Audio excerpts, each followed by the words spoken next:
Hi guys! Ayan, day 24 ng Ramadan today. So ayan, potato and minced beef patty ako ngayon.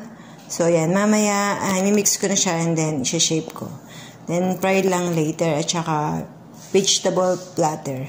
Ayan, so skip ako 23 kasi ang iniluto ko lang kahapon yung itinirang chicken musyakan at saka yung natirang chicken potato. Yun lang yung dinala nila sa kabila para sa iftar ng day 23. So, kasi day 22, ang daming food na nagparty dito.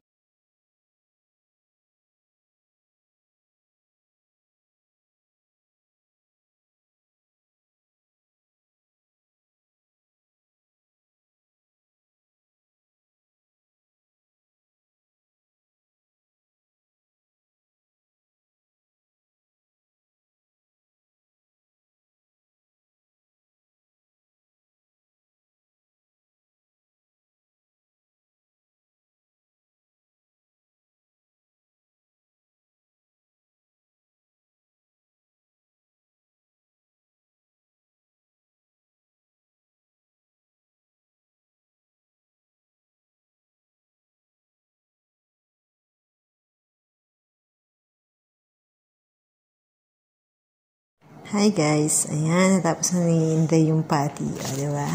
Na shape ko na siya. So, 23 pieces ang nagawa ko. Hindi ko na matandaan kasi kung ilan talaga, pero ayan naman yung base ko na shape at saka yung kapal niya. Ayan, kasi nakadepende sa pagluluto yung kapal at magiging laki niya. Kasi mag-shrink pa yan pag pinrito. Ayan guys, so day 24 ng Ramadan ay ang aking potato minced beef patty.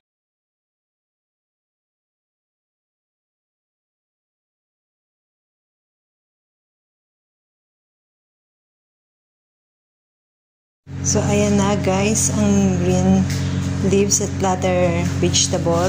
Ayan. So, mamagikin Inday kung paano magkakasya sa maliit na space na yan yung niluto kong patty. So, ito na yung sauce niya. So, ready na. Pero hindi ko pa pwedeng ilagay yung karne kasi magsusogi yung gulay. So, kaya nasa warmer pan. Mamaya pa yan, i-arrange ni Inday bago umalis. Ayan guys. So, okay na ang lahat. Guys, ayan, tapos na ang day 24 Ramadan na, iftar ko, ayan, so, marami yung basil or rayhan na dahon kasi kakainin din, hindi lang pang decoration yan. Ayan, kung before pang decoration lang, so ngayon hindi, kasama yan sa green veggies, okay, thank you for watching, God bless all, and keep safe, bye!